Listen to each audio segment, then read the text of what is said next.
और अगर कहूँ तो एक समय था जब मुझे लोग अंशु सिंह के नाम से जानते थे और आज अंशु रावत के नाम से मेरी पहचान ज़्यादा है। और ये पहचान के लिए I really thank my husband, जिन्होंने एक करेक्ट डिसीजन लिया आज से लगभग 6 साढ़े 6 साल पहले। जब उन्होंने ये डिसीजन लिया था तब मुझे नहीं समझ में आया था इसका पावर, कि ये डिसीजन कितना करेक्ट है। How this decision is going to change my life, our life, मेरी बेटी की जिंदगी, हम सबकी जिंदगी। लेकिन आज की डेट में यस, आज क्या मतलब काफी समय पहले से रियलाइजेशन हो गया था। सो शुरुआत करती हूँ अपनी थोड़ी सी स्टोरी शादी से पहले की और शादी के बाद की। मैं एक गवर्नमेंट स्कूल में टीचर हूँ प्रेजेंटली, और पार्ट टाइम बिजनेस को बिल्ड करती हूँ। शादी से पहले की ज़िंदगी बहुत ही स्मूथ गोइंग थी, क्योंकि मम्मी-पापा ने हमेशा मुझे बेस्ट दिया। एक अच्छी एजुकेशन, अच्छा ड्रेसअप, सब कुछ वो मिला जो मैं चाहती थी। Everything whatever I wanted I got. और मेरी भी तमन्ना यही थी कि जैसी अच्छी ज़िंदगी मेरे मम्मी-डैडी ने दी है, आगे मैं भी उनकी जो उन्होंने मुझे पोटेंशियल दिया है, उसको मैं और आगे बढ़ाऊँ। लेकिन शादी हुई, मनचाही शादी हुई, मनचाहा हस्बैंड मिला, मनचाहा life partner, but life was not what I wanted. Life was न न नॉट व्हाट आई वांटेड। 1 डेढ़ साल तक तो वही ज़िंदगी रही जैसा चाहा था, जैसा सोचा था। फार्मा कंपनी से मेरी शुरुआत हुई थी। मैं अगर बात करूँ तो मैं आईएएस बनना चाहती थी। शादी मेरी 99 में हुई थी। 99 में शादी हुई, 97 में मैंने अपना फार्मा में करियर शुरू किया था as a medical rep, because I wanted to become an IAS officer. I was good in studies, और हमारी इंडियन फैमिलीज़ में अगर आप पढ़ने में अच्छे हैं, तो बचपन से एक ही सपना आपके दिमाग में डाला जाता है। पूरी फैमिली आपको लेकर एक ही सपना देखना शुरू करती है कि येस, आप एक फ्यूचर आईएएस ऑफिसर हैं। मेरे अंदर भी था बचपन से कि हाँ, आईएएस बनूँगी, और यही आईएएस बनने का सपना ही मुझे दिल्ली लेकर आया। मैंने फर्स्ट जॉब जो शुरू की, वो भी इसीलिए की कि अपने दम पे कोचिंग करूँगी दिल्ली में, और फिर आईएएस निकाल लूँगी। सो जॉब तो करने गई थी दिल्ली में, लेकिन वहाँ मेरी मुलाकात मेरे हस्बैंड से हो गई, और 99 में शादी हो गई। अ, लाइफ वाज़ वेरी गुड, क्योंकि दोनों अर्न करते थे, अपनी चॉइस के थे। लेकिन हमेशा वो नहीं होता जो आप चाहते हैं। Life change drastically. लगभग डेढ़ साल हमारी शादी को हुए थे। 23 November 2000, I still can't forget that day, क्योंकि वहां से मेरी लाइफ पूरी तरीके से बदलना शुरू हुई। 23 November 2000 my husband started complaining some kind of कि कुछ फंसा है, कुछ फंसा है। रात के 9 बजे उन्होंने कंप्लेन करनी शुरू की, और डायग्नोसिस रात के 1 बजे के आसपास हुआ। 1:30 बजे के करीब, रात के 1:30 बजे, यानी अर्ली मॉर्निंग बिल्कुल अगर आप समझिए, उस समय जाकर पता चला कि ये नॉर्मल प्रॉब्लम नहीं है, ये हार्ट अटैक है। और हार्ट अटैक भी नहीं, मैसिव हार्ट अटैक, जिसमें सर्वाइवल ऑलमोस्ट नहीं ही था। सर्वाइवल नहीं था, और मतलब किसी तरीके से वो बच गए। और 3 साढ़े 3 ले एम्स के आईसीसीयू में रहे। वहाँ से एक चीज़ डॉक्टर ने क्लियर की कि लाइफ में मेरे हस्बैंड का हार्ट खराब हो चुका है, 1.5 गुना बढ़ चुका है, केवल 22% हार्ट काम करता है। नहीं पता, क्योंकि हार्ट एक इलास्टिक ऑर्गन होता है, यानी जिस तरीके से रबर बैंड जितनी बढ़ती चली जाती है, उतनी ही जल्दी टूट सकती है। किस दिन टूटेगी नहीं मालूम होता, किसी भी दिन टूट सकती है अगर फैल गया है। गुब्बारा, ज़्यादा हवा भर जाती है, साइज़ बहुत बड़ा हो जाता है, फट जाता है। वैसे ही हार्ट हार्ट होता है हमारा, जिसमें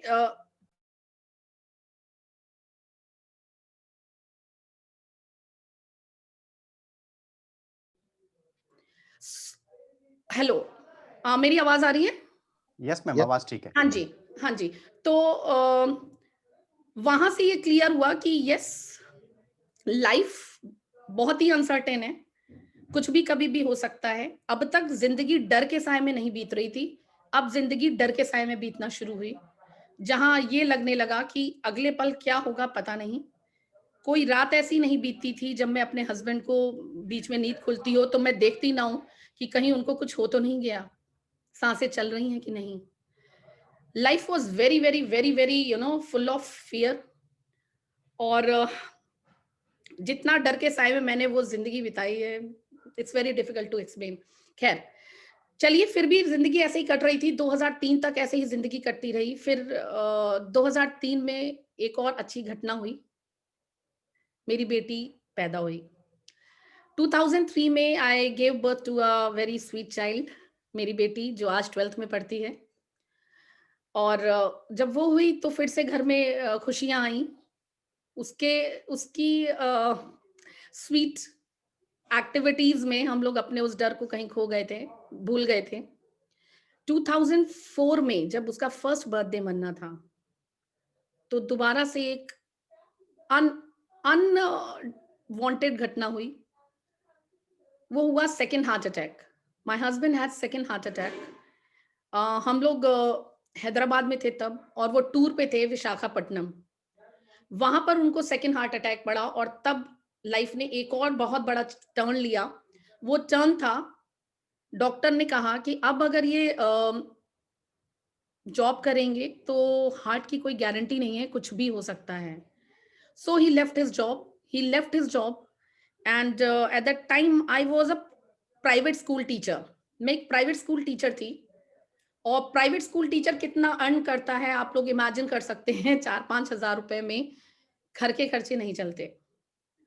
सो वो केवल मेरी हॉबीज़, मेरे शौक को पूरा करने के लिए ही था, बाकी कुछ भी नहीं था। But since my husband had to leave his job, उनको अपना जॉब छोड़ना पड़ा, so I had to come on the forefront. मुझे अब ज़िम्मेदारी सँभालनी थी, ना केवल अपनी, अपनी बेटी की और अपने हस्बैंड की भी। So I shifted back to Allahabad, Delhi to Hyderabad, Hyderabad to Allahabad. Back to Allahabad because my parents live over here, तो मुझे ये था मेरी बेटी चूँकि अभी 1 साल की है, तो I will get a good support from my parents and मैं काम कर पाऊँगी। And the journey started from 4 बजे, साढ़े 3-4 बजे से सुबह उठना से लेके रात के 11 बजे तक काम करते रहना। क्योंकि ज़्यादा पैसा कमाना था, खर्चा बढ़ चुका था, बेटी बड़ी हो रही थी और मेरे हस्बैंड भी बीमार थे, जिनकी बीमारी पर भी पैसे खर्च होने थे। उस दौरान 1 डेढ़ साल के बाद मेरे हस्बैंड ने एक और ट्रेडिशनल अपना फार्मा का काम करना शुरू किया। अपनी सोचा दवाइयों की कंपनी स्टार्ट करें बिकॉज़ उनका फार्मा का काफ़ी एक्सपीरियंस था। बट पैसे उसमें बहुत लगे और बिज़नेस सेटल होने से पहले ही बिज़नेस को बंद करना पड़ा because of his heart conditions. 2-3-4 बार उनको हॉस्पिटलाइज़ होना पड़ा बीच-बीच में। तो फाइनली ये हुआ कि मिल कुछ नहीं रहा है, पैसे भी लगे, टाइम भी गया, एनर्जी भी गई और हेल्थ भी खराब हो रही है। So he again he had to wind up that business. हमारा बहुत नुकसान हुआ उसके बाद ऐसे ही चल रही थी ज़िंदगी। मैंने अपना एक स्पोकन इंग्लिश इंस्टीट्यूट स्टार्ट किया। आई वाज़ सेंटर हेड, उससे पहले मेरे पास अनुभव था। I was working as a centre head in spoken English institute. So I started my own spoken English institute. वहाँ मेरा बहुत अच्छा स्पोकन इंग्लिश इंस्टीट्यूट चल रहा था और तकरीबन उस समय 2006 की अगर बात करूँ तो 50-60 हज़ार रुपए मैं उस स्पोकन इंग्लिश इंस्टीट्यूट से कमा लेती थी। So it was okay. I won't say कि very good, but it was not bad too. ठीक था, बढ़िया था, ज़िंदगी थोड़ी-सी स्टेबल हो गई थी।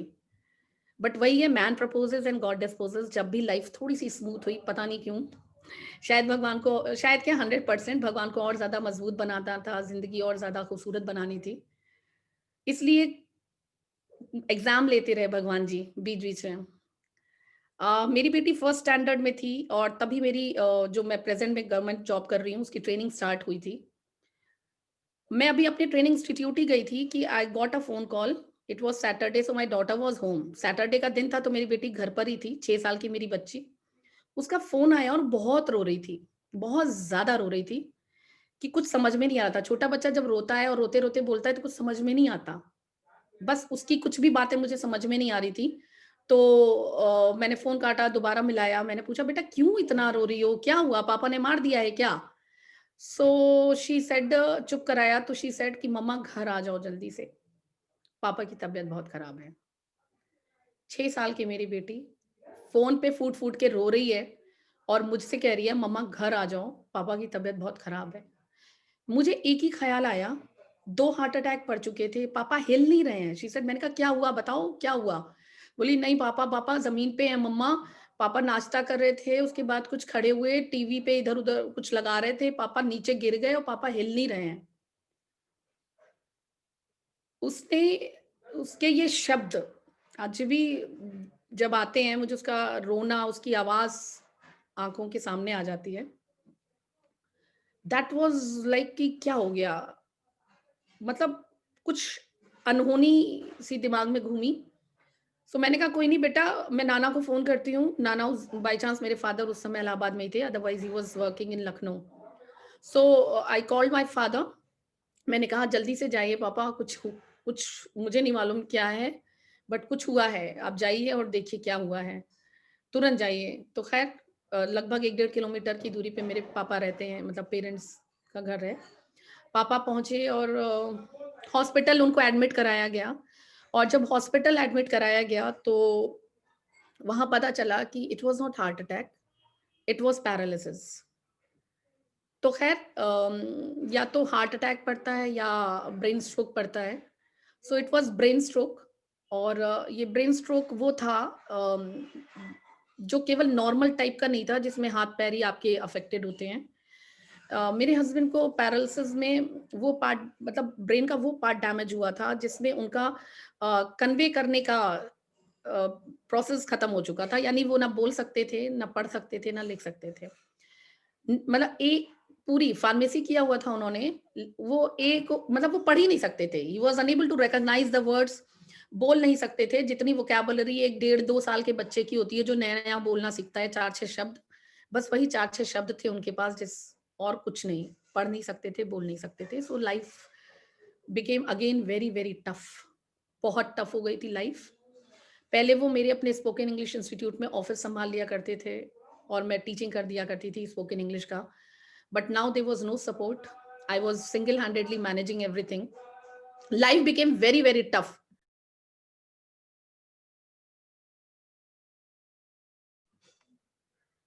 Life became very, very tough and उसके बाद ये लग रहा था कि कैसे चीज़ें होंगी, कैसे मैनेज होगा। मैं सुबह से लेकर रात तक सिर्फ़ और सिर्फ़ भागा-दौड़ी करती थी। हॉस्पिटल से घर, घर आके क्लासेस लेना, फिर हॉस्पिटल जाना, फिर हॉस्पिटल से घर आना, खाना-वाना बनाना, फिर जाना, सुबह भाग भाग के आना, बेटी को स्कूल के लिए तैयार करके भेजना। मुझे लग रहा था कब ये मेरा भागा-दौड़ी खत्म होगी, कब मेरे हस्बैंड डिस्चार्ज होंगे और ज़िंदगी फिर से थोड़ी-सी नॉर्मल होगी। हमेशा कंपैरेटिव जाता है ना आदमी। जब हस्बैंड हॉस्पिटलाइज़ हो गए थे, तो ये लग रहा था कि चलो हॉस्पिटल से डिस्चार्ज मिले किसी तरीके से, कुछ तो राहत मिलेगी। ये भागा-भौगी तो खत्म होगी। और डिस्चार्ज जब मिला लगभग 15 दिन बाद, तो उस दिन हाँ, मेरी एक्टिवा स्किड हो गई और उस समय मैं एक्टिवा से चला करती थी। हस्बैंड मम्मी-डैडी की ऑल्टो से घर आ रहे थे और ड्राइवर लेके जा रहा था और मैं एक्टिवा से चूँकि यहाँ से वहाँ किया करती थी, तब मेरे पास मेरी गाड़ी नहीं थी। और एक्टिवा मेरी स्किड कर गई, तो मेरा पूरा राइट साइड में अलग-अलग जगह पे बहुत ज़्यादा चोट लग गई। एंड जब मैं घर पहुँची तो मेरे स्पोकन इंग्लिश इंस्टीट्यूट वाले बच्चे खड़े हुए थे। बच्चे मतलब दे वर नॉट वेरी स्मॉल। वो सब इंजीनियरिंग कॉलेज के स्टूडेंट्स, जॉब करने के लिए जो एस्पिरेंट्स होते हैं वो थे। वो सब खड़े होके मेरा वेट कर रहे थे कि मैम आएँगी एंड क्लास लेंगी, and my husband was in the car. कोई उनको अंदर नहीं ले गया था। मुझे ले जाना था ना। हाँ, ख़ैर मैं पहुँची, मैं खुद ही घायल थी, मेरे खुद ही चोट लगी हुई थी और बहुत अंदर से लग रहा था कि ये सारी चीज़ें भगवान मेरे को ही क्यों दे रहा है। उस दिन जब पहुँची तो हस्बैंड चूँकि पैरालिटिक थे, तो वो खुद से तो चल नहीं सकते थे। तो ख़ैर उनको घर के अंदर ले गए और बहुत रोना आ रहा था, बहुत रोना आ रहा था क्योंकि दर्द मुझे भी था, लेकिन मेरे दर्द के लिए मेरे पास कोई ऑप्शन नहीं था। I had to manage everything, I could not take rest. मुझे रेस्ट नहीं करना था, मुझे तो काम ही करना था। तो मुझे सबको सँभालना था। और जो सबको सँभालेगा उसको कौन सँभालेगा? तो ख़ैर, उसको अपने आप को खुद सँभालना है। तो उस दिन बहुत रोना आ रहा था और एक कमरे में अपने आप को बंद किया, थोड़ी देर बच्चों को बैठाया और फिर कहा बेटा आते हैं अभी, I will just come. I kept on crying for around 5 टेवन 10 minutes, 10-15 minute रोई होंगी खूब कस के और भगवान जी से यही पूछा, why me? What have I done? ऐसा क्या मैंने बुरा किया है कि बार-बार लाइफ में सुकून ही नहीं? जब थोड़ी-सी ज़िंदगी कुछ सही होती है, जब लगता है हाँ, शायद अब कुछ राहत मिलेगी, तो कुछ ना कुछ हो जाता है। ऐसा क्यों मेरे साथ हो रहा है?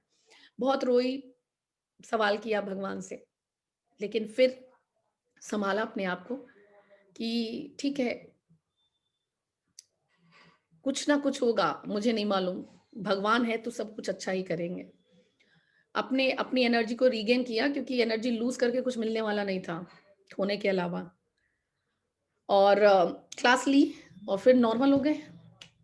एक अपने आप से प्रॉमिस किया कि अब भगवान से कभी शिकायत नहीं करूँगी, क्योंकि भगवान स ने जो किया है, ठीक है, पैरालिसिस ही निकला, मैं तो कुछ और ही समझी थी। चलो लाइफ तो है, साँसें तो हैं एंड अपने आप को रिकवर किया और ज़िंदगी चलने लगी। 2011 में मेरी जॉब लगी प्राइमरी स्कूल में और मैंने अपना स्पोकन इंग्लिश कन्वर्ट करके ट्यूशन कर दिया था क्योंकि मुझे 50-60 किलोमीटर दूर रोज़ जाना पड़ता था। So I could not give that much of discipline to my spoken English classes. So I converted into मैंने ट्यूशन में कन्वर्ट कर दिया था।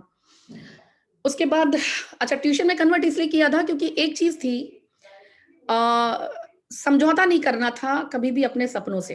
ये चीज़ शुरू से क्लियर थी। सुबह से लेकर रात तक इसीलिए मेहनत करनी थी क्योंकि पैसा ज़्यादा कमाना था। ये पॉइंट बहुत क्लियर था। वरना बहुत सारे प्राइमरी स्कूल के टीचर तब भी थे जो केवल स्कूल में पढ़ाते थे और घर आके सोते थे। मुझे ये था कि मेरे माँ-बाप ने मुझे हमेशा बेस्ट दिया है और मेरी बेटी के एडमिशन के टाइम में मैंने 10,000 अपनी मम्मा से लिया था क्योंकि तब तक लाइफ़ उतनी स्टेबल नहीं थी और बहुत बुरा लगा था, बहुत बुरा लगा था और ये तब ठाना था कि भगवान आज ऐसा करना पड़ रहा है मुझे, लेकिन आइंदा कभी अपनी बेटी की किसी भी ख्वाहिश के लिए मैं किसी के ऊपर निर्भर नहीं रहूँगी। मुझे इतना काबिल बनाना भगवान, इतना काबिल बनाना कि मुझे कभी भी उसको ना कहना पड़े। हमेशा उसे मैं बेस्ट दूँ और कभी ना कहना पड़े। और सच में ऊपर वाला सुनता है, दिल से अगर आप उससे कुछ भी माँगते हैं, तो वो ज़रूर सुनता है, ज़रूर सुनता है। भगवान ने आज मुझे इस काबिल बनाया, ऐसे-ऐसे सिचुएशंस क्रिएट की जो मुझे नहीं समझ में आ रहा था क्यों हो रही हैं। उसके बाद मेरी जब हस्बैंड को पैरालिसिस हुआ, देखिए हर बुरी चीज़ के पीछे कुछ ना कुछ अच्छा छिपा होता है और वो अच्छा क्या होता है, वो आप समझिए। अच्छा क्या होता है, जब मेरे हस्बैंड को पैरालिसिस हुआ, तो नहीं समझ में आ रहा था ये क्यों हुआ है? इसमें क्या अच्छा है? जब कुछ बुरा होता है, तो हम यही सोचते हैं, इसमें क्या अच्छा है यार? ये इतना बुरा हुआ है, इसमें क्या अच्छा है? लेकिन यहाँ पर आप देखिए मेरे हस्बैंड को जब पैरालिसिस हुआ, तो वेस्टीज आया। 2 ढाई साल तक ज़िंदगी वैसे ही टफ गुज़री, लेकिन उसके बाद मेरे घर में एक फरिश्ते की एंट्री हुई। उत्तम सर, मेरे अपलाइन ऑनरेबल प्रमोद कुमार उत्तम सर, वो मेरे घर में आए और फूड सप्लीमेंट्स वेस्टीज के लेके आए, हमारे सप्लीमेंट्स लेके आए। आज तो वेस्टीज के कहना खराब लगता है, अपने हैं ये तो। तो हमारे सप्लीमेंट्स लेके आए। मेरे हस्बैंड ने पूरे विश्वास के साथ उन्हें खाया। उन्हें तो एक आस चाहिए थी कि कोई दिखा दे कि भैया तुम ये करो तो तुम सही हो जाओगे। उस आस की, उस मौके की तलाश में थे, उन्हें मिला और उन्होंने कंज़्यूम किया। हाँ, एक चीज़ उन्होंने करी, बहुत विश्वास के साथ उन्होंने खाया, बहुत कंसिस्टेंटली खाया। ऐसा नहीं कि 15 दिन, 1 महीने के बाद कहना शुरू कर दिया हो कि कोई फ़ायदा नहीं मिल रहा। 9 महीने में वो पूरी तरीके से लगभग सही हुए। It took 9 months. इम्पोर्टेंट ये नहीं है कि वो 9 महीने में सही हुए। इम्पोर्टेंट ये है कि उनका पैरालिसिस 9 महीने में सही हो गया। एक ऐसी चीज़ जो डॉक्टर ने कहा था कभी सही नहीं होगी, लाइफ़ ऐसी ही रहेगी, वो चीज़ सही हो गई। अब वो पैरालिसिस उनका सही हो गया, सच में इतना मतलब इतना सुकून आया ज़िंदगी में, क्योंकि तब तक लाइफ़ बहुत बहुत टफ़ थी भाई, बहुत टफ़ थी। धीरे-धीरे सही हो ही रहा था तो उम्मीद बढ़ती चली जा रही थी एंड पूरी तरीके से वो सही हो गए। उसके बाद अब शुरू हुआ चूँकि उत्तम सर बीच-बीच में आते ही रहते थे, उन्होंने कहा संजय जब तुम सही हो गए हो, why don't you share this benefit to others? 2 चीज़ें होंगी, एक तो कितने सारे लोग ऐसे ही निराश होके बैठे हैं, जो सोचते हैं कि वो कभी सही नहीं होंगे, वो सही हो जाएँगे और दूसरी चीज़ जो अच्छी होगी कि तुम पिछले 9-10 सालों से जो चाहते हो अपनी फैमिली को देना, इंडिपेंडेंट होना और जो तुम हो नहीं पा रहे हो। भाई मेरे हस्बैंड कर क्या सकते थे? एक हार्ट पेशेंट, एक पैरालिटिक व्यक्ति, जिसका हार्ट 22% काम करता, उसको नौकरी कोई देगा नहीं। बिज़नेस उसने स्टार्ट करा था और बिज़नेस बहुत ज़्यादा डिमांडिंग होता है। वो कर नहीं प सकते थे, उनकी हेल्थ अलाउ नहीं कर सकती थी, यानी he was unable, he wanted to do a lot, करना बहुत कुछ चाहते थे लेकिन कर नहीं सकते थे। सो जब उत्तम सर ने कहा कि एक ऐसा अवसर है तुम्हारे पास कि तुम लोगों को जब बताओगे, तो ना केवल उनकी ज़िंदगी में अच्छी सेहत आएगी, बल्कि तुम्हारे जीवन में भी खुशियाँ आएँगी। तुम अपनी फैमिली को वो आर्थिक सुरक्षा दे पाओगे जो तुम चाहते हो कि तुम दे सको। कल को खुदा ना ख़ास्ता अगर कहीं कुछ तुम्हारे साथ हो गया, जिसकी प्रोबेबिलिटी, चूँकि मेरे हस्बैंड का हार्ट केवल 22% काम करता था और डॉक्टर ने पहले ही कहा था कि कभी भी कुछ भी हो सकता है। Any time, any time. तो ऊपर वाले की मेहरबानी थी कि बहुत साल हमें दिए ईश्वर ने। तो उसके बाद ख़ैर उन्होंने करना शुरू किया, लोगों को बताना शुरू किया और धीरे-धीरे करके जब उन्होंने शुरू किया, अच्छा, I would like to share one thing over here. जब उन्होंने शुरू किया तो मुझे लगा कि बहुत अच्छा, थैंक गॉड, कम से कम घर में रहते थे एक बीमार व्यक्ति, जो इतने लंबे समय से बीमार चला आ रहा हो, जो जॉब भी ना करता हो, जो कुछ कर ना सकता हो, वो ऑलरेडी फ्रस्ट्रेटेड था और एक फ्रस्ट्रेटेड व्यक्ति घर में कितना हेल्पफुल रहता है, कितना अच्छा एनवायरनमेंट क्रिएट करता है, आप सब इमेजिन कर सकते हैं। तो मुझे लगा कि चलो अब घर से बाहर निकलना शुरू हुए हैं, तो घर में कुछ बेटर रहेगा। लेकिन लेकिन हुआ क्या कि वो जब बहुत ज़्यादा पैशनेटली वेस्टीज करने लगे, तो मुझे गुस्सा भी आने लगे। मुझे गुस्सा आने लगी और मुझे लगता था कि भागना-दौड़ना, मिलना-मिलाना कुछ नहीं। तो क्यों इतना दौड़ना? अच्छा, मुझे ऐसा क्यों लगता था कि भागना-दौड़ना, मिलना-मिलाना कुछ नहीं? क्योंकि this is what I had experienced with others. और लोग और जो नेटवर्क मार्केटिंग में लोग काम किया करते थे, जिनको मैं जानती थी कि ये करते हैं, मैंने देखा था उनके लाइफ़स्टाइल में तो कोई चेंज ही नहीं आता है। अगर वो बाइक से चलता है, तो वो बाइक से ही चलता है। वो जैसी उसकी लाइफ़स्टाइल है, उसके बच्चे जिस स्कूल में पढ़ते हैं, वैसे ही स्कूल में पढ़ते हैं, there has been no change. मुझे लगता था यार मेरा ग्राफ तो फिर भी चलो धीमे ही सही लेकिन बढ़ रहा है। उनके ग्राफ में तो कोई चेंज ही नहीं आता। सो आई ऑलवेज़ फाउंड कि ये नेटवर्क मार्केटिंग इज़ ऑल फालतू का काम। मेरे दिमाग में यही था, इसलिए I was not ready to listen even an of network marketing. मत बोलो मुझसे वेस्टीज का वी भी मत बोलो। सो मेरे घर में कोई वेस्टीजियन आता था and I used to run into my bedroom. मुझसे नहीं मतलब है, आया है भैया तुम जानो तुम्हारा काम जाने, आई विल नॉट एंटरटेन, क्योंकि कहीं वो मुझे भी कह दे कि मैम आप भी करिए। So I was not ready to listen. It kept on like this for around 2 and half years. 2 ढाई साल तक मैंने कभी भी वेस्टीज में कोई इंटरेस्ट नहीं लिया, कोई भी इंटरेस्ट नहीं। बट हाँ, मुझे एक चीज़ महसूस होने लगी थी कि पहले मेरे हस्बैंड मेरे से पैसे लिया करते थे अपने खर्चों के लिए। अब उन्होंने अपने खर्चों के लिए मुझसे पैसे लेने बंद कर दिए थे। तो मुझे लगता तो था कि कुछ पैसे कुछ आने तो लगा है लग रहा है। लेकिन जब मैं उनसे कहती थी कि कुछ आने लगा क्या? तो कहते थे करोगी क्या?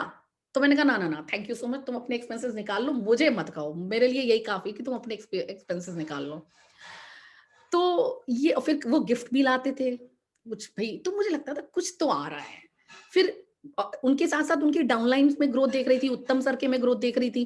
पहले इंडिका आई, फिर उन्होंने जिस डेट में कहा था क्रेटा आएगी, उस डेट में क्रेटा आई। मेरी डाउनलाइन में सुरभि सिंह हैं, मैंने देखा उनकी भी गाड़ी आ गई। तो यार इस बिज़नेस में पैसा तो है। ये चीज़ समझ तो आ रही थी मुझे, कि पैसा तो है, होंगी बाकी कंपनियाँ। कोई बात नहीं, सारे स्कूल एक जैसे नहीं होते, सारे बैंक एक जैसे नहीं होते। तो ठीक है, ये इंडस्ट्री भी एक जैसी नहीं होंगी, कंपनी अलग-अलग होंगी। पैसा तो है, लेकिन मेरे लिए नहीं है। ये चीज़ मुझे लगता था just a second. So I had that आ तो रहा था। फिर मेरे को दिसंबर 2015 में मुझे डेंगू हुआ। वहाँ एक चीज़ मुझे क्लिक करी कि मेरे को काफ़ी कंडीशन मेरी सीरियस हो गई थी and I am fitness conscious. मैं रेगुलर एक्सरसाइज करती हूँ। मतलब इतनी बीमारी देखी थी घर में कि ये था कि नहीं, I can't afford to fall ill. मैं बीमार नहीं पड़ सकती, मुझे हेल्दी रहना है, मेरी family is dependent on me. So I was very मतलब फिट रखना है अपने आप को। बट डेंगू, मच्छर किसका बस? आप अपने घर को मॉस्किटो फ्री रख सकते हैं, पूरी दुनिया को तो नहीं। जैसे कोरोना भी आया, तो you can take precautions for yourself, लेकिन बाकी आपके हाथ में नहीं है, कुछ चीज़ें आपके हाथ में ही नहीं है। तो मुझे उस दौरान एक और चीज़ का एहसास हुआ कि अंशु, जिस सरकारी नौकरी को तुम्हारे मम्मी-डैडी ने ये सोच के कराया था कि घर में एक गवर्नमेंट सर्वेंट होना चाहिए और उसके बाद वो इसलिए कराया था कि फाइनेंशियल सिक्योरिटी होगी, उसमें भी कुछ नहीं है, क्योंकि पैसा तब तक आएगा जब तक आप हैं। अगर आप नहीं हैं, तो पैसा नहीं आएगा। That was very, very clear. उस समय मुझे आ रहा था कि अगर मेरे को उस समय कुछ हो जाता, 2 दिन तक मेरी कंडीशन बहुत सीरियस थी। 2 दिन तक प्लेटलेट्स मेरे को चढ़ाए गए और देन आई कुड सर्वाइव। तो एक डर तो फिर मेरे दिमाग में फिर से आ गया था कि मुझे अगर कुछ हो गया तो क्या होगा मेरी फैमिली का? तो वो एक पॉइंट मुझे क्लिक करता था, but still I was not able to accept Vestige as a business.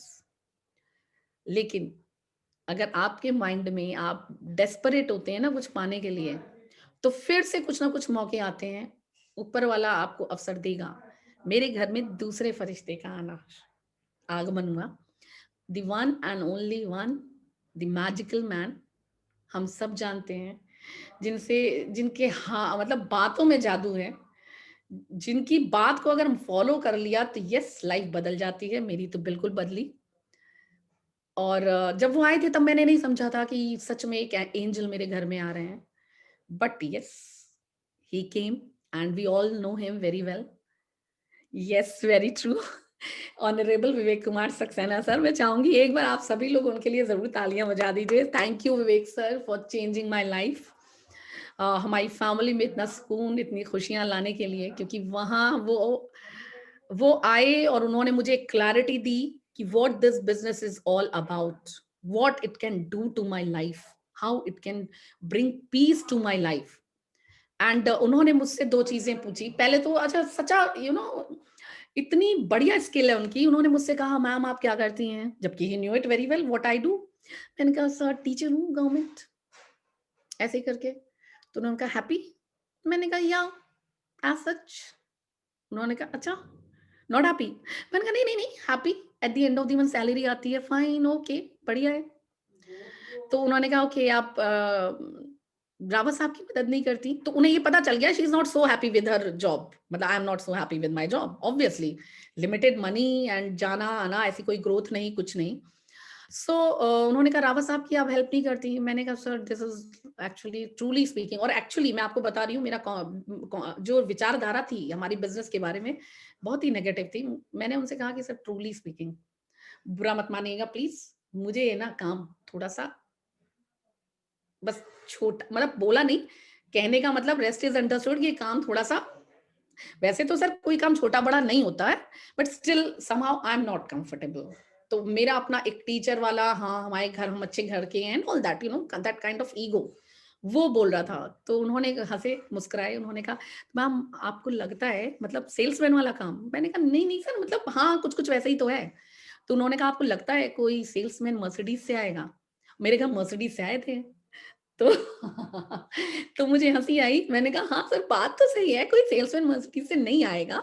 Salesman Mercedes क्या कार से नहीं आएगा? सिंपल सी बात है, कार से आएगा? अरे वो पैदल चलेगा।" तो मैंने कहा, "नहीं, कार मर्सिडीज़ छोड़िए, कार से भी नहीं आएगा। चलिए ठीक है, सेल्समैन का जॉब नहीं है, okay, agreed. But still it's not my cup of T. मुझे नहीं लगता आई कैन डू इट।" तो उन्होंने कहा, "ऐसा क्यों लगता है आपको?" तो मैंने कहा, "सर सिंपल सी बात है कि मैं जिस चीज़ में मुझे बचपन से लगा मेरे मम्मी-पापा ना कह सकते हैं, मैंने वो चीज़ उनसे कभी नहीं कही। तो मैं यहाँ किसी से कहूँ जी ये फलाना प्रोडक्ट यूज़ करो, ये प्रोडक्ट यूज़ करो और वो ना कह दे, तो ना, ना, मेरे लिए नहीं है, मैं ना-वाह नहीं सुन सकती हूँ किसी की।" ऐसे ही मैंने एग्ज़ैक्टली उनसे कहा। तो उन्होंने कहा, "ma'am please I am so sorry, but बुरा मत मानिएगा, बट स्टिल मैं कुछ कहना चाहूँगा।" मैंने कहा, "हाँ, बिल्कुल कहिए, बुरा नहीं मानूँगी।" तो उन्होंने कहा कि, "मैम आप कभी खुश रहना चाहती हैं?" मैंने कहा, "हाँ, obviously everybody wants to be happy, कौन नहीं खुश रहना चाहता?" मैंने कहा, "मैम आप खुश रह नहीं सकती लेकिन, और आपको मैं बताऊँ, गौर से सुनिएगा, वाक़ई इट्स वेरी ट्रू। अगर हम खुश रहना चाहते हैं तो हमें ना को स्वीकारना पड़ेगा।" उन्होंने जब ये कहा ना, तो मेरे माइंड में जैसे क्लैरिटी आ रही थी कि yes, if I am unhappy, तो एक बहुत बड़ा कारण ये है कि मैं ज़िंदगी में मैं ना ही नहीं सुनती हूँ लोगों की। मेरे को बहुत बुरा लगता है। मुझे ऐसा लगता है कि क्या ईंट का जवाब पत्थर से दो, ना कैसे कह दिया। It was like that. तो मुझे लगा, हाँ, बात तो कुछ-कुछ दमदार है। मैंने कहा, "हाँ।" तो उन्होंने कहा, "किसी माँ बच्चा भी ना कहता है, अपना दोस्त भी ना कह देता है, कभी-कभी पेरेंट्स भी ना कह देते हैं, लाइफ में हस्बैंड भी ना कहते हैं, वाइफ भी, it happens. Every time we can't listen yes." तो मुझे उनकी बात कन्विंसिंग लगी। मैंने कहा, हाँ, बात तो सही कर रहे हैं। मतलब उस समय मेरे को विवेक सर वाली फीलिंग उतनी नहीं थी। मेरे को लगा बात तो सही हो रही है। मतलब he is like genuine person. So he said कि मैम आपको नहीं लगता कि कुछ ना सुनकर, ध्यान से सुनिएगा friends, this I actually love this line very much, क्योंकि इस लाइन ने मेरी लाइफ को बदला है। कुछ ना सुनकर अगर आपको अपनी बेटी को कभी पैसों के कारण ना कहना पड़े, ऐसी ना सुन लेनी चाहिए। I will repeat this line. अगर कुछ ना सुनकर अपनी बेटी को कभी भी पैसों के कारण ना ना कहना पड़े, ऐसी ना सुन लेनी चाहिए। It hit me here. मेरे गूज़ बम्प्स आ जाते हैं आज भी मैं इस लाइन को बोलती हूँ ना, क्योंकि मेरे को वाक़ई लगता है कि कैसे लोग ना कह देते हैं यार। उनको अपने बच्चों के सपनों से प्यार नहीं होता, उनके अपने पेरेंट्स के सपनों से प्यार नहीं होता, उनको अपने सपनों से प्यार नहीं होता। सच बात है, अगर ना सुनकर हम अपने सपनों को पूरा कर सकते हैं तो भैया I am ready to listen no. और बस I was in the business. मुझे नहीं समझना था what Vestige is all about, वो समझ लूँगी, कोई दिक्कत नहीं है। बहुत कुछ नहीं आता था, बहुत कुछ सीखा। ये भी सीख लूँगी। बस मालूम होना चाहिए कि यहाँ से मेरे सपने पूरे होते हैं। और मुझे जब भरोसा हो गया, जब उन्होंने ये चीज़ कही, तो मुझे लगा हाँ, करना चाहिए Anshu. And I started doing it. I started doing it. कुछ महीने मैंने ट्यूशन्स जॉब के साथ, जॉब तो मैं अभी भी करती हूँ, ट्यूशन्स जो पढ़ाती थी उसके साथ भी मैंने बिज़नेस को बिल्ट अप किया। हमारा लेवल तब तक गोल्ड था। गोल्ड के बाद मतलब ये बात है जून 2016 की। और अक्टूबर 2016 वी बिकेम डायमंड। और अप्रैल 2017 हम लोगों ने एक कार ली, अपनी पहली कार 12 लाख की रेनो की स्काला। और फिर दूसरी कार हमने ली जून 2017 में ही, क्योंकि एक कार आ गई थी, वो मेरे हस्बैंड चलाते थे, मतलब चलाते क्या थे, वो तो चला नहीं सकते थे, ड्राइवर चलाता था, बट वो उसमें चलते थे। और दूसरी कार मैंने अपने स्कूल जाने के लिए खरीद ली। अब धीरे-धीरे पे आउट बढ़ने लगा था, तो मैंने क्विड ली अपने लिए, क्विड ऑटोमैटिक। और ठीक था, सब कुछ ठीक-ठाक चल रहा था। दिसंबर 2017, 10th दिसंबर 2017, एक सेमिनार के दौरान my husband was talking to one of our teammate regarding his dreams. Car आनी थी उनकी, उसके रिलेटेड कि ये कार ले ले, ये कार के बारे में डिस्कशन चल रहा था। ही हैड हार्ट फेलियर फाइनली। 2000 में जो हार्ट अटैक और जो डर शुरू हुआ था, वो भगवान ने 17 साल तक हमें मौका दिया, मेरे हस्बैंड को भी मौका दिया अपनी लाइफ को स्टेबल करने के लिए, फैमिली को सिक्योर करने के लिए। And he had heart failure. We lost him, we lost him, but he fulfilled all his responsibilities. 10th को चूंकि उनकी डेथ हुई थी, और हम सभी जानते हैं कि 11th तक हमारा पैसा हमारे अकाउंट में ट्रांसफर हो जाता है। तो 11th को जब मैसेज आया, तो 89,000 का पे आउट था। दैट वाज द हाईएस्ट पे आउट टिल दैट डे। 1 महीने, चूंकि मेरी एक ही बेटी है, मेरी बेटी ने ही हम फ्यूनरल सेरेमनी किया था अपने पापा का। तो हम सभी जानते हैं कि फिर घर से बाहर निकलना पॉसिबल नहीं होता, क्योंकि मेरी बेटी was just in 9th standard, इतनी बड़ी भी नहीं थी। पापा को खोया था उसने। So I had to be with her. I didn't move out of my house. फिर भी power of this business, pay out आया, बढ़कर आया। 1 महीना लगभग घर से बाहर ना निकलने के बावजूद भी पे आउट बढ़कर आया। और मैं और ज़्यादा पैशनेटली करने लगी, क्योंकि बिलीफ और स्ट्रॉन्ग हो चुका था। मुझे कोई दौड़-भाग नहीं करनी पड़ी कि उनकी आईडी मेरे नाम ट्रांसफ़र हो जाए। Company is so supportive. मेरे नाम आईडी ट्रांसफ़र हो गई।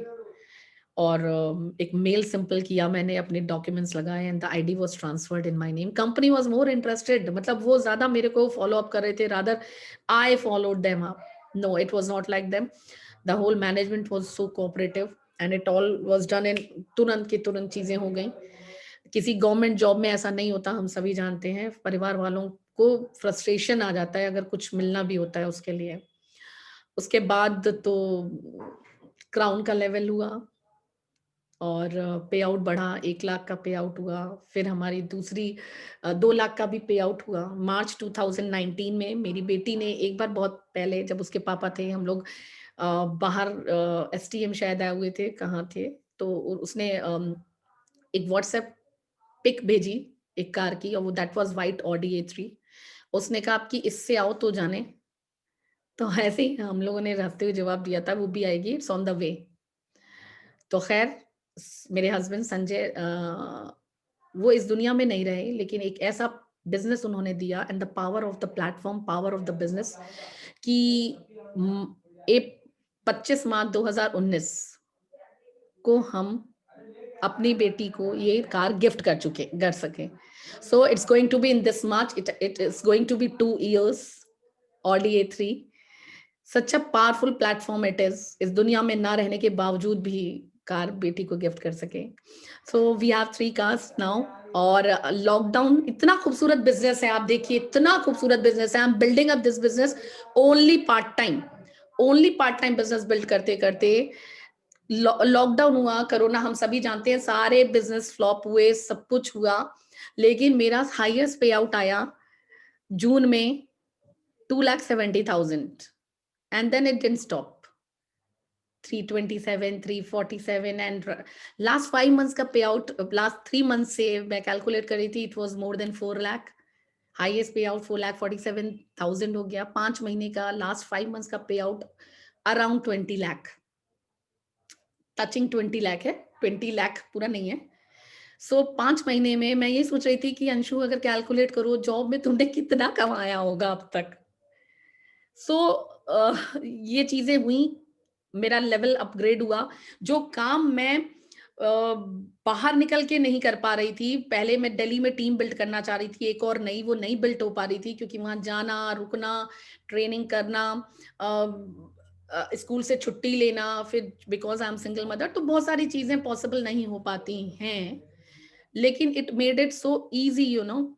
ऑनलाइन मेरी मीटिंग्स हुई, मेरी नई टीम बन गई 2, और लेवल हो गया यूनिवर्सल क्राउन डायरेक्टर का। तो लेवल भी अब बना, बढ़ा, पे आउट भी बढ़ा, टीम में भी growth I. So all this is possible, ये सारी चीजें हुई, ये तो मेरी सक्सेस स्टोरी है। अ, काफी टाइम ले भी लिया मैंने। ट्रेनिंग का बहुत लंबा पार्ट नहीं है, मेरी स्टोरी में ट्रेनिंग का पार्ट छुपा है। There are no slides, I would say कि बस ध्यान से सुनिएगा, बहुत इंपॉर्टेंट चीजें। किस चीज ने हमें सफल बनाया? क्या ऐसा रहा कि आज जिंदगी में सुकून है, शांति है, एक सुरक्षा है? पहली चीज, जब तक विश्वास नहीं था, जब तक क्लैरिटी नहीं थी, तब तक किया ही नहीं था। लेकिन जब क्लैरिटी आई, तो फिर दुनिया क्या कहती है उसकी परवाह नहीं की। कोई मतलब नहीं है। लोगों ने ये भी कहा, ऐसा नहीं है लोग कि क्या कमी है, सरकारी नौकरी है, एक बिटिया है, उसको छोड़ के यहाँ वहां बिला वजह घूमती हैं, कहेंगे लोग। इधर यू स्टॉप। आज की डेट में मेरी बेटी लॉन टेनिस प्लेयर बनना चाहती है, एंड शी विल बी। उसका टारगेट है विंबलडन 2022। एक एक आने वाले समय में you will find her as a celebrity, world celebrity. आज आज की डेट में करेंटली लगभग 1.5 लाख के आसपास उसके ऊपर खर्च होता है। आप सोच के देखिए, अगर मैं लोगों की सुनती तो फिर तो 60 ही हजार रुपए कमा रही होती। 60 हजार में मैं 1.5 लाख का खर्चा कहाँ से अफोर्ड करती? और अभी जब टूर्नामेंट्स में यहाँ वहां जाना पड़ रहा है, तो हर टूर्नामेंट में 20-25 हजार तो कम से कम लगते हैं, जाना, होटल में ठहरना, बहुत सारे खर्चे। सो कहाँ से होता? मेरे को क्या कहना पड़ता? नो। तो विवेक सर की मुझे वही बात याद आती है, अब हर दिन ही लगभग याद आती है, कि कुछ ना सुनकर अगर आपको अपनी बेटी को कभी ना ना कहना पड़े, ऐसी ना सुन लेनी चाहिए। So I will start from the very first thing. पहले आपका वाई क्लियर होना चाहिए। हमारे सभी लीडर्स कहते हैं, बहुत बार आप लोगों ने सुना होगा, clear your why. I would again repeat, the only thing required is clear your why. मुझे आज भी क्लियर है कि अगले साल तक मुझे हर हाल में 10 लाख का पे आउट करना है। क्यों?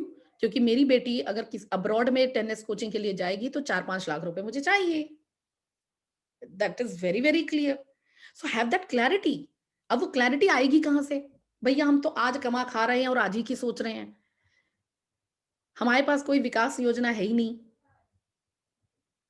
आने वाले 5 साल बाद हमारे को कितने खर्चे करने पड़ेंगे, ऐसा तो नहीं हमारे को अपने सपनों के साथ। हमारे बच्चे हमसे कहेंगे ही नहीं, हमारे फैमिली वाले हमसे कहेंगे ही नहीं, क्योंकि वो देख रहे होंगे कि ये तो किसी तरह मैनेज कर रहे हैं केवल। तो नहीं कहेंगे, अपनी ख्वाहिश एक्सप्रेस ही नहीं करेंगे कि उन्हें कुछ चाहिए भी। और आपको ये लग रहा होगा कि हम तो बड़े अच्छे से अपनी जिम्मेदारियां निभा रहे हैं। तो गलतफहमी में मत रहिए, खुलकर पूछिए परिवार वालों से। माँ बाप आपसे क्या उम्मीदें रखते हैं, भाई बहन क्या रखते हैं, बच्चे क्या रखते हैं, आपकी वाइफ आपके हस्बैंड आपसे क्या उम्मीदें रखते हैं, पूछिए तो, जानिए तो, तब क्लियर होगा व्हाई। और केवल वही नहीं, क्या आपकी जिंदगी आपके लिए नहीं है? आपके भी तो कुछ सपने होंगे जिनको आपने इतने दौरान में दफना दिया होगा, और आज आप इसी में गर्व महसूस करते हैं कि मैं तो औरों के लिए जीती हूँ भाई। घर परिवार खुश रहे तो मैं भी खुश हूँ। आपके माँ-बाप ने भी तो आपको पाला-पोसा होगा। उसके उनके लिए नहीं है, वो भी तो चाहते होंगे आप खुश रहें। तो क्यों ना ऐसा काम किया जाए, जहाँ हम घर परिवार को भी खुश रखें और खुद भी खुश रहें। जो अपने को खुश नहीं रख सकता, वो क्या किसी को खुश रखेगा? जो अपने सपने पूरे नहीं कर सकता, वो क्या किसी और के सपनों को वैल्यू करेगा? पहले अपने सपनों को तो वैल्यू दीजिए। Don't kill your dreams. ये मेरी रिक्वेस्ट है स्पेशली लेडीज से।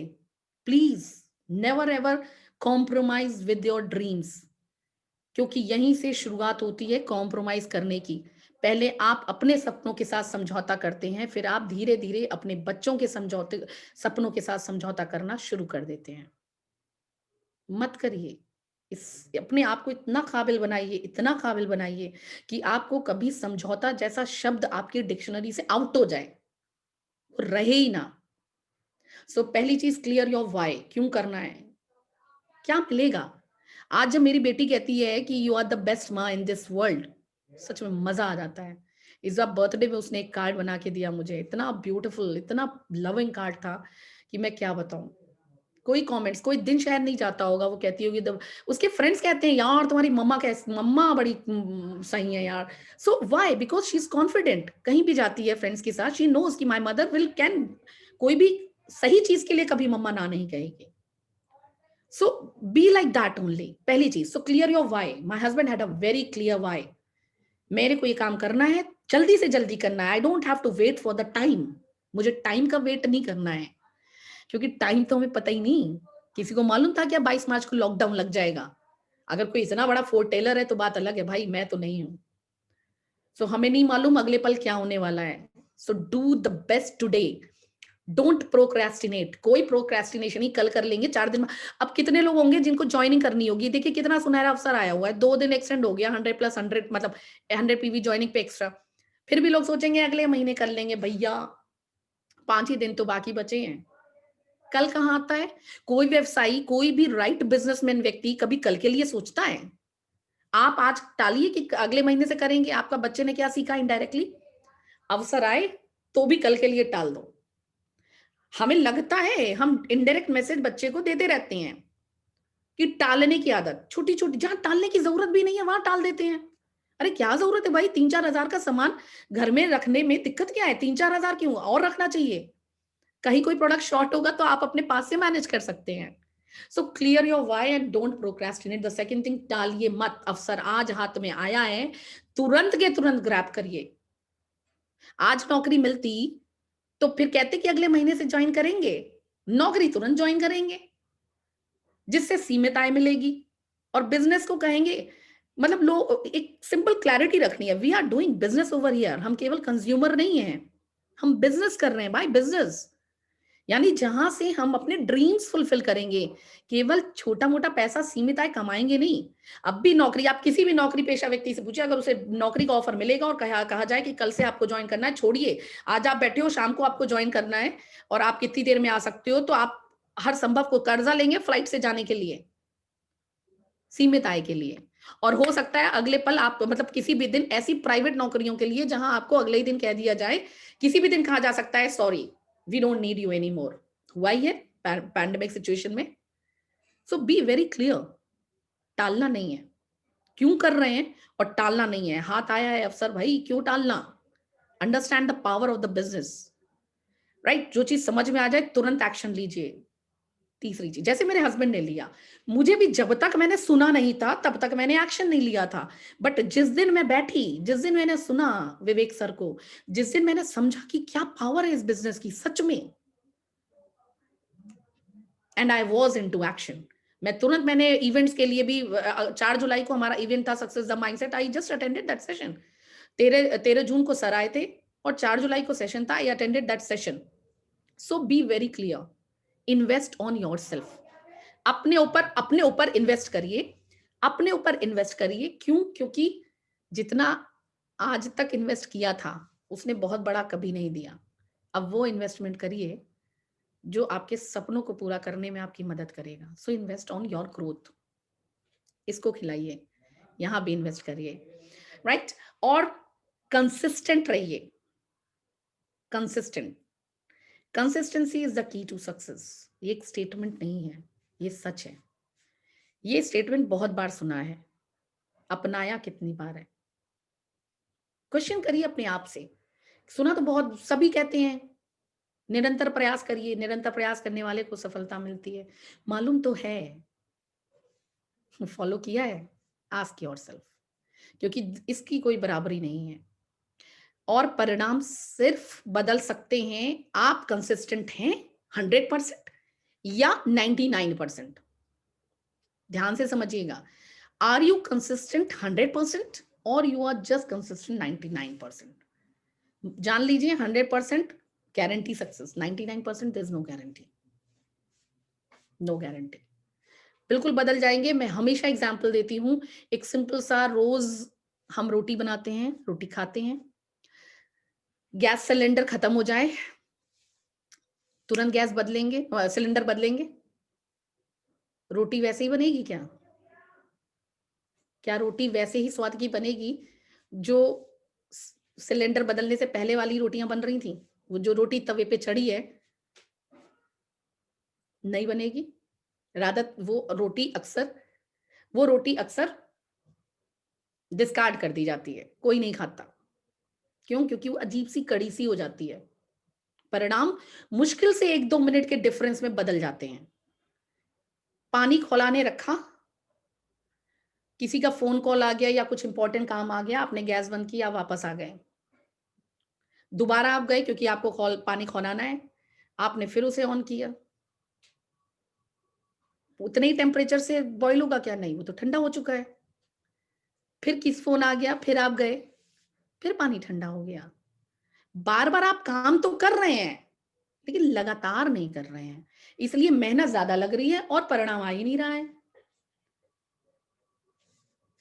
परिणाम आ ही नहीं रहा है। यही चीज़ है, आपको आइसक्रीम जमानी है, बार-बार लाइट चली जाए, आइसक्रीम जमेगी क्या? कंसिस्टेंट टेम्परेचर एक्शंस को भी चाहिए। आप कितने भी आप अगर 7 दिन हमारे पास हैं, आप सोचिए कि 1 दिन रेस्ट कर लिया जाए, 6 दिन काम किया जाए, नहीं आएगा परिणाम, प्लीज़ नहीं आएगा। आप जो 7 बेसिक स्टेप्स हैं, वो हम सभी जानते हैं, I won't talk about that.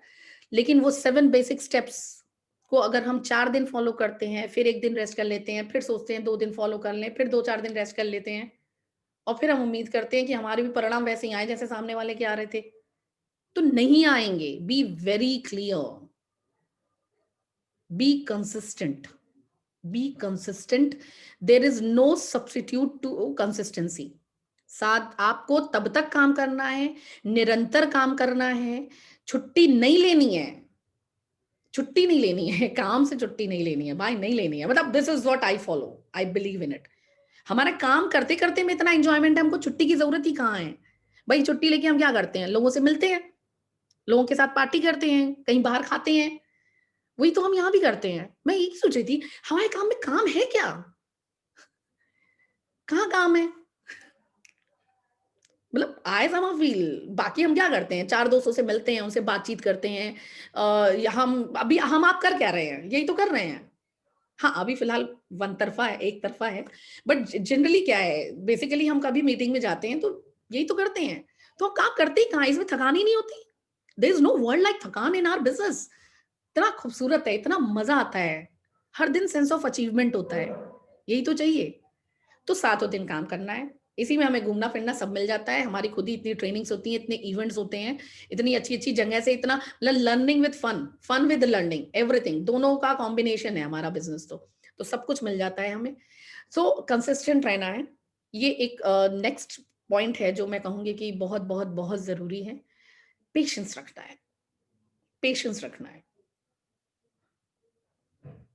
बिना पेशेंस के आप गलतियाँ करेंगे, अपनी पर्सनैलिटी को डाउन कर लेंगे। मैं अगर बात करूँ तो मैंने 2 साल बीटीसी की ट्रेनिंग करी। एक बीटीसी प्राइमरी टीचर बनने के लिए बीटीसी एक एलिजिबिलिटी क्राइटेरिया होता है, तो 2 साल मैंने बीटीसी की ट्रेनिंग करी। 6 महीना लगभग वेट किया नौकरी लगने का और जब नौकरी लग गई तो 3 महीने तक अपने ही खर्चों से आती-जाती थी। 3 महीने तक कोई सैलरी नहीं आई थी और उसके बाद सैलरी आई। यानी लगभग 3 साढ़े 3 साल मैंने अपनी गवर्नमेंट जॉब के लिए भी, और ये तो मैं उस पर्टिकुलर क्वालिफ़िकेशन की बात कर रही हूँ, उसके पहले जो पढ़ाई-लिखाई की वो सब अलग। वहाँ भी तो पेशेंस रखा था कि ढाई 3 साल हमारे यहाँ सब फिर लोग कहते हैं मैम लोग जुड़ते नहीं हैं। तो मैं कहती हूँ भैया लोग नहीं जुड़ते, आप जुड़े थे कि नहीं जुड़े थे? अगर लोग नहीं जुड़ते तो आप कैसे जुड़ गए थे? इसलिए डोंट से लोग नहीं जुड़ते, लोग तो जुड़ते ही हैं भाई, तभी तो हम भी जुड़े। तो लोग जुड़ते हैं, हाँ, सब नहीं जुड़ते, सब हाँ नहीं कहते। तो दूसरा चीज़ आती है सब ना भी तो नहीं कहते। तो आप ये क्यों सोच रहे हो कि सब हाँ नहीं कहते? ये क्यों नहीं सोचते कि सब ना भी नहीं कहते? कुछ तो हाँ कहते हैं, कुछ हाँ कहते हैं, इसीलिए हमारे अपलाइन ने भी हाँ की, हमने भी हाँ की। बस, ये काफ़ी है समझाने के लिए। उसके बाद कोई आंसर की ज़रूरत नहीं है। आपके पास खुद का आंसर है। जैसे मैंने इस बिज़नेस को जॉइन किया, वैसे ही और भी जॉइन करेंगे। ठीक है, सब हाँ नहीं कहते, सब तो आईएएस नहीं बनते, सब डॉक्टर नहीं बनते, लाखों की संख्या में फॉर्म भरे जाते हैं। क्यों भरे जाते हैं? तब तो ये कॉन्सेप्ट नहीं आता। तो एक सिंपल समझने की बात है। आप अपने आप को उन फेलियर्स में देखना चाहते हैं कि आप अपने आप को सक्सेसफुल लोगों में देखना चाहते हैं। जब बाकी डॉक्टर, इंजीनियर आईएएस या कोई और नौकरी के लिए हम अपने आप को उन सफल लोगों की से कंपेयर करते हैं कि वो भी तो बना आईएएस, वो भी तो बना। तो हम यहाँ पे क्यों नहीं सोच लेते कि जी महबूब आलम जी इतने सक्सेसफुल हैं तो मैं भी हो जाऊँगी सक्सेसफुल, मैं भी हो जाऊँगा सक्सेसफुल। थिंक लाइक दैट ना। There are so many examples. If he can do, if she can do, I can also do. In our Vestige हम बात करें तो मैं कल किसी से बात करी थी, मैंने कहा ढूंढ लाओ एज, जेंडर, डिसेबल्ड, एबल्ड, बच्चा, बड़ा, मतलब हर कैटेगरी का बंदा यहाँ सफल है। अमीर, गरीब, सरकारी नौकरी, ऑफिसर, आईएएस, पीसीएस, हर कैटेगरी का बंदा यहाँ सफल है। तो यहाँ तो कोई वाय है ही नहीं कि क्या ये भी सफल हो सकते हैं। हाँ, यस, एवरीबॉडी कैन। और अगर कुछ आपको नया कुछ लगता है ऐसा, तो भैया you will be the Pioneer. आप एक एग्जांपल और बढ़िया है, मौका मिलेगा जैसे हमारे शिवम गोस्वामी जी कहते हैं कि वो एक यूथ आइकन क्यों बने? He was the first one, you be the first one. अगर आपको लगता है कि नहीं आपकी लाइफ में बहुत ज़्यादा चैलेंजेस हैं, भैया उनकी लाइफ में चैलेंजेस रहे लेकिन इतने भी नहीं रहे। तो कोई बात नहीं, आप एक मिसाल बन जाइए कि इतने सारा लाइफ के चैलेंजेस के साथ आप इस बिज़नेस में इतने सफल हो गए। You set an example, you become a role model. Right, तो बस सिंपल है, क्लैरिटी रखिए, यही this is what the training is all about. आप सभी क्लैरिटी रखिए कि क्यों करना है बिजनेस। और आज की डेट में बहुत ही खूबसूरत हो चुका है, बहुत आसान हो चुका है। हमें तो फिर भी 6 साल, साढ़े 6 साल लग गए, क्योंकि उस समय ना उतने प्रोडक्ट्स थे, ना उतनी फैसिलिटीज थी। और लेकिन आज की डेट में जितने भी स्पेशली नए ज्वाइन गेस्ट बैठे हैं, मैं यही कहूंगी कि इट्स वेरी वेरी इजी। 1 से 2 साल max to max, you'll be